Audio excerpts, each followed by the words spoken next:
할렐루야. 열왕기 46장 말씀, 하나님 말씀 함께 나누도록 하겠습니다. 자, 열왕기 46장은 성전 건축이 이제 본격적으로 시작되는 장면이 기록되어 있습니다. 성전 건축이 시작되었을 때 이 성전의 모양을 우리가 중요하게 생각하는데, 사실 성전의 모양이 중요한 것이 아니고 성전이 어떻게 설계되고 어떻게 건축되느냐, 그 내용들을 봐야 되고, 또한 이 모든 것들은 우리에게 영적 의미를 부여하고 있습니다. 그래서 겉으로 드러나는 모양이 중요한 것이 아니고 그곳에 그 속에 들어있는 영적 의미를 깨닫고 하나님의 마음을 알아야 될 줄 믿습니다. 우리가 말씀을 읽고 그 말씀 속에서 글을 보는 게 아니죠. 글자를 보는 것도 아니에요. 그래서 좀 더 들어가서 문자의 모양을 보는 것도 아니고 문장의 구성을 보는 것도 아니고, 물론 그 문장들을 통해서 좀 느끼는 바가 있고 깨닫는 바가 있겠지만 더 깊이 들어가서 모든 것을 통해서 하나님의 마음을 알아야 한다라는 겁니다. 그래서 예수님이 오셔서 뭐라고 하냐, 이 성전을 헐어라, 내가 살만이 짓겠다, 이렇게 하니까 이스라엘 사람들은 성전이 하나님 앞에 가장 큰 건데, 중요한 건데 성전을 헐어라 하니까 이거 말도 안 된다. 성전을 헐면 우리가 어디 가서 예배하냐. 우리에게 가장 귀한 것이고 가장 중요한 것이고 하나님 앞에 나아가는 가장 중요한 통로라 생각을 하는 거죠. 그러니까 결국 뭐만 봅니까? 껍데기만 보는 거죠. 살아계신 예수 그리스도, 하나님의 실존이 자기들 앞에 와 있는데 예수님을 못 알아보는 겁니다. 우리도 마찬가지입니다. 말씀을 듣고 예배하고 있는데 살아계신 하나님을 만나지 못하고 예수 그리스도를 만나지 못하면 아무리 말씀을 듣고 아무리 기도를 해도 소용이 없는 거예요. 오늘 이곳에 모인 여러분들이 예수 그리스도를 만나고 하나님 앞에 나아가게 되기를 주의 이름으로 축원합니다. 그래서 말씀이 필요한 거예요. 자, 6장 3절에 성전이 건축되기 시작했는데 3절에 보시면 성전의 성소 앞 주량의 길이는 성전의 너비와 같이 10규빗이요 그 너비는 성전 앞에서부터 10규빗이며 4절에 성전을 위하여 창틀 있는 북바지 창문을 내고 5절에 또 성전의 벽 곧 성소와 지성소의 벽에 연접하여 돌아가며 다락들을 건축하되 다락마다 돌아가며 골방들을 만들었으니 했습니다. 다락이 있고 골방이 있다. 이 골방과 다락들은 뭐 하는 곳이냐? 제사장들과 찬양하는 자들과 성전을 맡은 자들이 거하는 곳, 또 기명과 기구들을 보관하는 곳, 이렇게 나누게 됩니다. 대표적인 것은 이 골방들은 이후에 성전을 재건축할 때도 골방들을 계속 돌아가면서 만들죠. 왜 골방을 기록하느냐? 신약에 와서 예수님이 골방에 대해서 얘기합니다. 너희는 골방에 가서 은밀한 중에 계신 여호와 하나님 앞에 기도하라. 너희 하나님께 기도하라. 이렇게 얘기합니다. 그러면 골방은 뭐 하는 겁니까? 기도하는 겁니다. 제사장이든 찬양을 맡은 자든 그 기구를 맡은 자든 그 예배를 담당하는 레위인이든 그곳에서 뭐 하는 곳이냐? 하나님 앞에 기도하고 골방 가운데 하나님을 만나야 한다라는 겁니다. 우리는 하나님 앞에 나아가는, 내가 개인적으로 하나님을 만나는 장소 가운데 늘 나아가서 기도하기를 주의 이름으로 축원합니다. 5절에 또 성전벽 곧 성소와 지성소의 벽에 연결하여 돌아가며 다락들을 건축하라. 다락마다 돌아가며 골방들을 만들었으니 했습니다. 그 6장에도 계속 나오죠. 다락들을 만들고 골방들을 만들고 이렇게 계속 합니다. 그러면 교회는 기도로 가득해야 된다라는 거예요. 기도하는 자들, 하나님 앞에 각자 서 있는 영적인 골방들 가운데 나아가기를 소망합니다. 우리가 같이 공동체로 이렇게 있어도, 같이 함께 있어도 내가 하나님과의 골방 가운데, 하나님과의 영적 통로 가운데, 하나님과의 영적 교제 가운데 각자가 서 있어야 된다라는 겁니다. 그리고 교회는요, 이 기도하는 자들을 통해서, 각자 기도하는 그 처소를 가진 자들을 통해서 교회가 아름답게 세워지고 부흥할 수 있다는 거예요. 기도하지 않는데, 기도가 함께 되지 아니하고 연합되지 아니하고 기둥이 세워지지 않는데 어떻게 교회가 부흥하겠냐? 그렇게 해가 부흥하면 교회가 흔들리는 거야. 항상 그래서 교회가 흔들리고 문제가 생깁니다. 뭐가 없어서? 기도하지 않았어요.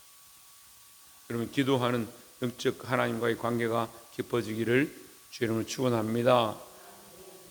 두 번째로 7절에 이 성전은 건축할 때에 돌을 걷드는 곳에서 다듬고 가져다가 건축하여 섬으로 건축하는 동안의 성전 속에서는 방망이나 도끼나 모든 철연장 소리가 들리지 아니하였으며 했습니다. 저는 이 말씀을 굉장히 중요하다고 생각을 하는데, 성전을 건축하는데 성전 속에서는 이렇게 기록합니다. 성전을 건축하는데 성전 속에서는, 그래서 성전을 건축하는 그 성전의 장소에, 그 성전 안에, 성전이 있는 곳에, 성전이 완성되어지는 곳에 없어야 될 것 뭐냐? 철렁경 소리와 방망이와 도끼 소리 안 들렸다. 그래, 이것을 영적으로 말하면요, 하나님은 완전하시니 너희는 그 앞에서 잠잠하라 이 말이에요. 하나님의 소리가 들리고 하나님의 음성이 들리고 하나님 말씀이 선포되어지고 하나님의 거룩한 뜻 앞에 너희는 잠잠하라 이 말이에요. 우리의 인간적인 모습과 인간적인 생각과 세상의 소리들을 교회에 들고 만들어요. 교회 안에서 하나님 앞에서 나의 소리를 내지 말고, 거기 성전에는 하나님의 음성만 들려지고 하나님의 은혜만 선포되어지고 예수 그리스도의 이름만 높이는 그런 곳이 되어야 한다라는 겁니다. 자꾸 성전을 바꾸려고 하는 사람도 있고, 교회를 바꾸려고 하는 사람들도 있고, 목사를 뭔가 개조하려고 하는 사람들, 목사를 이렇게 하고 저렇게 하면 교회가 잘 될 것이다. 정신을 좀 차려야 돼. 목사가 바뀌는 게 아니고 우리 각자가 예수 그리스도 앞에서 바뀌어야 하는 겁니다. 유대인들 왜 예수님을 십자가에 못 박았을까요? 자기들과 자기들의 생각과 자기들의 살아온 방식과 자기들이 신앙하는 관점과 같지 않았기 때문에 예수님을 십자가에 못 박습니다. 실제로 우리가 이제 말씀을 깨닫고 사도 바울을 통해서 깨달았습니다. 어떻게 해야 합니까? 그 십자가에 못 박혀야 될 대상은 우리들이죠. 내 생각이고 내 가치관이고 내 삶이고 내가 못 박혀야 되는 거죠. 내가 바뀌어야 되는 거죠. 내 생각이 바뀌어야 되고 내 삶이 바뀌어야 되는 것이지, 우리가 박히고 우리가 죽어야 될 그 십자가에 예수님 대신 박히셔서 변화되셨습니다. 우리의 삶을 변화시키셨습니다. 우리에게 구원을 주셨습니다. 이제 우리는 뭘 해야 되냐? 우리를 바꿔야 됩니다. 그 하나님의 성전에, 이 성전을 건축하는데 철연장 소리와 방망이와 도끼 소리가 나지 않았던 것이죠. 우리 인간적인 소리들이 우리 안에서 사라지고 하나님의 말씀만 선포되어지기를 주의 이름으로 축원합니다. 세 번째로 11절에 내가 지금 성전을 건축하니 내가 만일 내 법도를 따르며 내 규례를 행하면 내 모든 죄를 덮어 그대로 내가 내 아버지 다윗이 한 말을 너희 이룰 것이요. 뭘 지켜 행하면? 율례와 계명, 법도 이렇게 있잖아요. 그래서 율례와 법도 계명이 오늘날로 말하는 뭡니까? 말씀입니다. 그래서 예수님이 어디서 뭐라고 하냐? 율법을 나는 완성하러 왔다. 내가 율법을 나는 생각하지만 나는 율법을 완성하러 왔다. 율법, 그래, 다시 말하면 법도를 나는 완성하러 왔다. 계명을 완성하러 왔다. 제가 신학적으로 이것을 설명하기는 여러분 시간이 없으니까, 예수님은 율법을 완성하신 분이다. 다시 말하면 말씀을 완성하신 분이다라는 거죠. 그러니까 우리가 누구를 의지해야 합니까? 예수님을 의지해야 되죠. 말씀을 완성하신 분을 의지해야 되죠. 우리가 말씀을 완성할 수 있는 게 아니에요. 이게 어려운데요, 자꾸 우리는 뭘 하려고 합니까? 우리가 완성하려고 하는 겁니다. 그래서 자꾸 교회가 어떻게 돼가요? 어떻게 바뀌어가요? 비나이다 지성이면 감천이고 열심히 하면 되고 우리가 뭔가 해서 이룰 수 있고, 천만의 말씀. 이미 하나님이 이루어 주셨고 이미 이루신 놀라운 역사 가운데 우리는 쓰임 받는 거예요. 하나님이 이미 우리에게 구원의 역사를 이루어 주셨고 우리 삶에 은혜를 베풀어 주시고 우리에게 1만 달란트를 허락하셨다는, 이미 그 빚을 탕감하여 주셨다는, 은혜를 베풀어 주셨는데 자꾸 우리가 어떻게 생각합니까? 내가 열심히 하면 뭔가 될 거다. 하나님이 은혜를 기억하고 이 사랑을 기억하고 나아가면 이 모든 것들을 은혜로 덮으시는 줄, 구원의 역사로 덮으시는 줄 믿습니다. 여러분 나와서 소원하고 바라는 것들이 있습니다. 기도하지 말라는 게 아니에요. 그런데 우리가 기도해서 우리의 능력으로 이루어지는 게 아니다라는 거예요. 하나님의 은혜로 이미 허락하신 이것들을 여러분 상속받고 은혜를 누리시기를 주의 이름으로 축원합니다. 그 말씀을 성전의 모양으로 표현하는 거예요. 20절에 보시면 그 내소의 아는 길이가 20규빗이요 너비가 20규빗이요 높이가 20규빗이라 정금으로 입혔고 백향목 제단에도 입혔더라 했습니다. 뭘로 입혔다? 정금으로 입혔다. 백향목으로 만들었던 돌로 만들었던 감람나무로 만들었던 뭐로 입히냐? 정금으로 입혔다는 거죠. 뭐가 보이지 않도록 백향목이 보이지 않고 감람나무가 보이지 아니하고 널판이 보이지 아니하고 돌이 보이지 않도록 그 위를 정금으로 덮었다라는 거죠.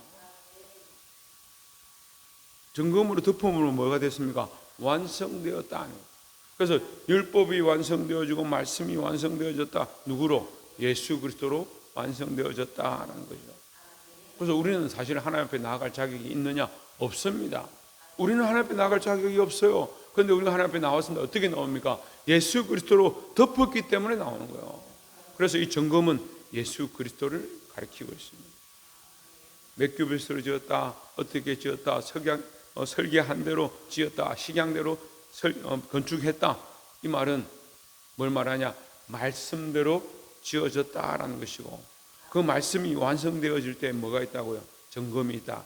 예수 그리스도로 덮어서 완성되었다. 이렇게 의미하는 거예요.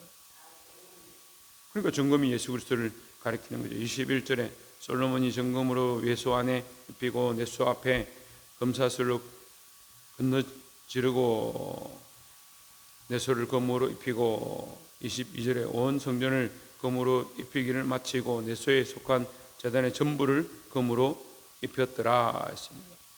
계속해서 무슨 기록을 하느냐? 금으로 입혔더라, 금으로 입혔더라, 전부를 금으로 입혔더라. 심지어는 하나님 앞에 성수 안에 두 그룹을 만들 천사를 두 개 만들어서 천사를 어떻게 하냐? 금으로 입혔더라. 그래 천사조차도 하나님 앞에 설 때는 금으로 입혀야 한다는 것을 의미합니다. 누구도 한 사람도 어떤 사람도 예수 그리스도 아니고는 하나님 앞에 나아갈 수 없다라는 거죠. 저는 천사가 같이 지금까지 죄도 없고 험도 없이 잘 살았습니다. 그렇게 말할지라도 예수 그리스도로 덮지 아니하면 온전할 수가 없다라는 거죠. 부자 청년처럼 어렸을 때부터 나는 말씀을 잘 지켰습니다 하는 그런 사람들이 많아요. 그것으로 구원을 받는 게 아니고 그것으로 우리의 행실로 하나님 앞에 나아갈 수가 없다는 거예요. 우리는 예수 그리스도로 덮어야 한다. 한 사람도 빠짐없이 예수 그리스도로 덮어야 하고 예수 그리스도가 자기의 구주가 되고 예수 그리스도가 우리 삶의 왕이 되어질 때 하나님 앞에 온전히 나아가는 예배가 될 줄 믿습니다. 그 28절에 또 그렇게 26절에 그렇게 얘기하죠. 그가 금으로 그룹을 입혔더라. 30절에 28절에 30절에 내외 성전 마루에는 금으로 입혔으며 32절에 감람나무로 만든 그 두 문짝에 그룹과 종류의 핀 꽃을 바로 새기고 금으로 입히되 그 그룹들과 종류의 금으로 입혔더라 했습니다. 계속 기록하고 있습니다. 34절 35절 계속 금으로 입혔더라. 그 교회의 모든 것들은 우리가 하나님 앞에 나아갈 때 예수 그리스도의 이름으로 나아가야 할 것을 가르치고, 그래서 예수 그리스도를 입히는 것은 뭐를 말했습니까? 완성이다. 예, 우리가 수고하고 열심을 내고 감사하고 기도하고 바라는 모든 것들이 예수 그리스도로 입혀질 때 온전해진다라는 겁니다. 여러분, 그래서 그리스도의 이름으로 나아가시고 예수 그리스도를 바라보고 예수 그리스도를 의지해서 하나님 앞에 나아갈 담력을 얻기를 주의 이름으로 축원합니다. 말씀을 맺겠습니다. 교회는 많고 교인들은 많습니다. 근데 뭘 하지 않습니까? 기도하지 않습니다. 기도에 힘쓰시기 바랍니다. 하나님 앞에 내가 나아가야 돼요. 내가 각자 하나님 앞에 골반을 가지고 우리가 연합하여 하나님과의 교제하는 하나의 기도처들이 되어질 때 우리가 모여서 아름다운 교회가 되어지고 하나님과의 거룩한 관계가 세워질 줄 믿습니다. 특별히 교회 안에 하나님의 소리가 들리고 말씀이 선포되어지고 성령이 역사하시도록 우리의 인간적인 소리들을 내려놓고 잠잠하고 순종하기를 주의 이름으로 축원합니다. 또한 더 나아가서 모든 것 위에 예수 그리스도로 덮어야 합니다. 우리의 의나 우리의 생각이나 우리의 자랑들을 내려놓고 예수 그리스도로 덮어서 그리스도가 왕되어지고 그리스도를 의지하여 하나님 앞에 나아가는 놀라운 역사들이 회복되어지기를 주의 이름으로 축원합니다. 기도하겠습니다.